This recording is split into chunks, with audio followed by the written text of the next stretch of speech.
Hi, welcome to one of my wreath making tutorials. Today we're going to be making a spring faux wreath. Got all the materials ready here, so let's make a start.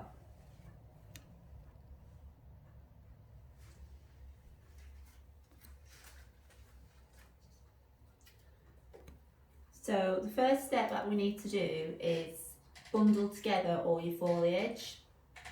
And to do this, all you need to do is get 3 stems of the eucalyptus and just cut off a bit of your reel wire,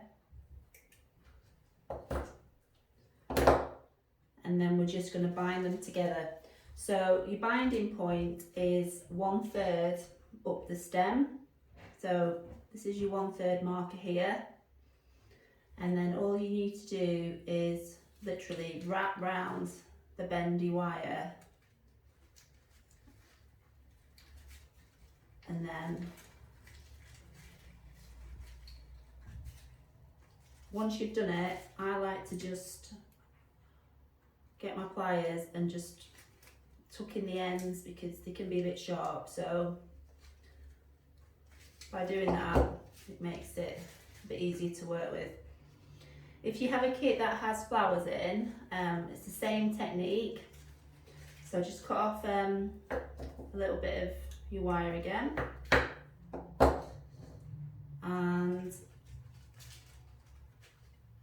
you just put in your bunch together and then just add in your floral piece, and again it's your 1/3 binding point that you're going to be securing.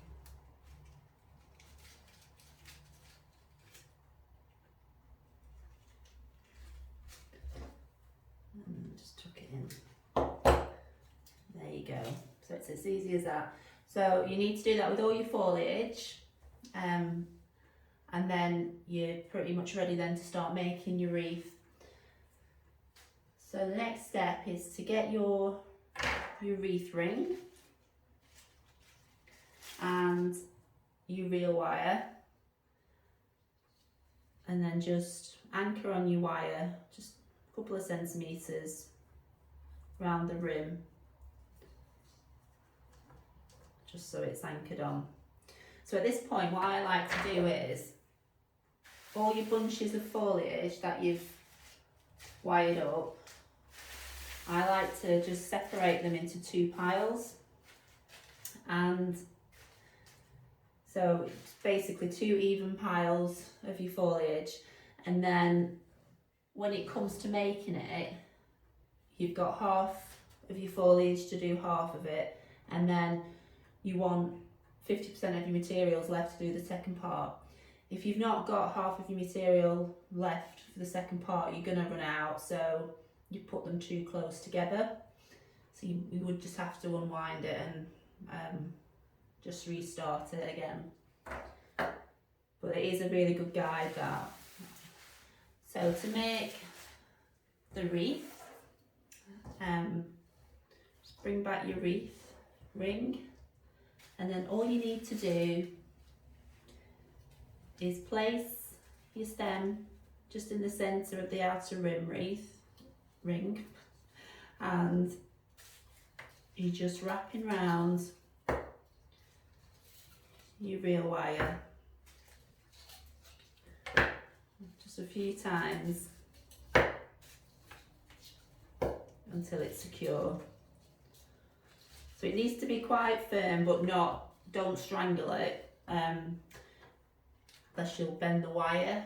And also you need to keep the same tension all the way around the stem, all the way around the wreath, because again, if you use different tensions, then part will bend, other part won't, and you'll get an uneven finish at the end.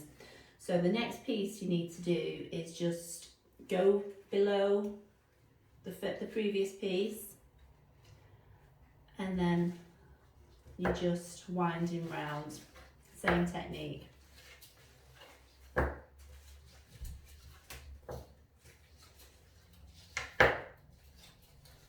Just like that. you're doing the same with the next piece. So I like to zigzag it. So basically by putting a piece here, then putting a piece there, then putting a piece here, you're covering all the mechanics of your wreath ring.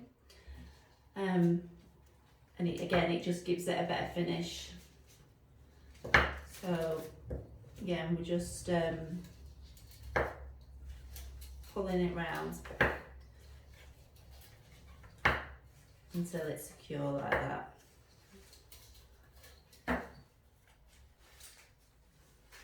And then we just carry on. If you have a kit that has the floral pieces in,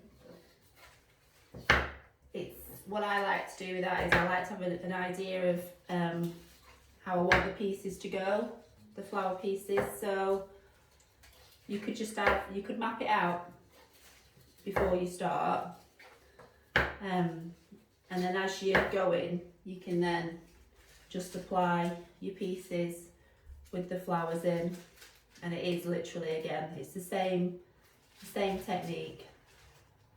So you just add in as you go. So I'll carry on.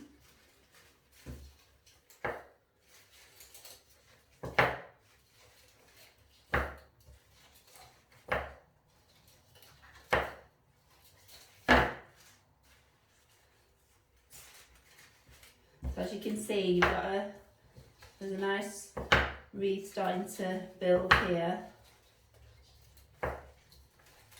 Don't worry too much if the stems stick out here, because your wire will tuck them in when you come down to it.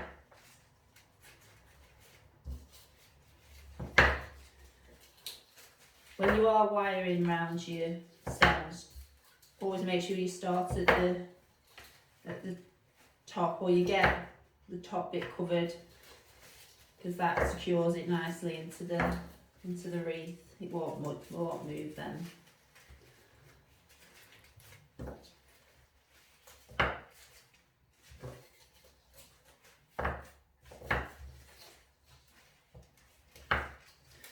So you just keep going till you've filled the whole wreath. When you get to the end, the last piece is it's a bit fidgety to fit, but you just need to slot it in, and then just wrap around the real wire as you've been doing. And then what you need to do then is clip off your wire, and then you wrap it round the wreath ring, and that'll secure all your pieces. So once you've gone round, you will then have a finished wreath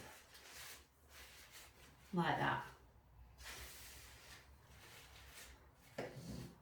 They're so pretty, these, I love them. And then you want to make a little ribbon now. Make a little bow with your ribbon even. So get your ribbon, make a little bow, and then all you need to do, get your real wire again, and just cut a piece off. She says, this isn't coming off. And then what you're doing is you're just threading it through the back, just like that. Bring it together, and then you're just twisting a couple of times, secure it. If you have a big ribbon in your pack, it's the same technique, but you might need to go around twice, where I've only gone round once with this. Just do it twice, just because it's a bit heavier. And then once you've got that wired up, if you find a place on your wreath where you want it to go, then we're just threading threading it through the foliage. So I think I will, I might put mine here actually. So you just have to, you might have to move a couple of leaves, but they'll go back, don't worry.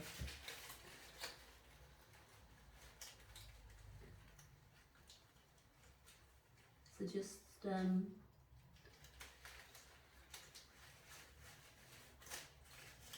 it through like that.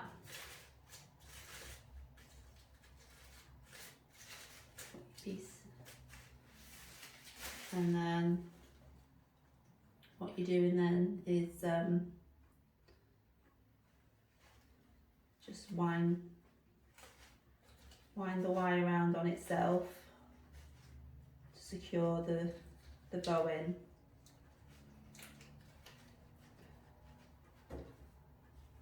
And then you can either tuck it in or you can cut it, whichever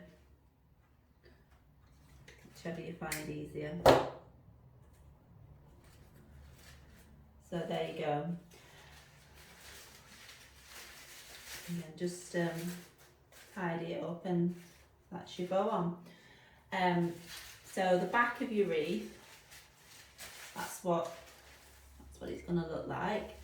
To hang your wreath, you just want to get a piece of your string that I put in the kits, and then you just literally threading it through the rim and knotting it a couple of times, and then you've got a way of hanging it on a hook or whatever you're going to hang it on. And there you go, that's your finished wreath. So I hope you enjoyed making it, and again, thank you so much for anyone who's purchased a kit from me. It's very much appreciated, and we'll see you again soon. Bye.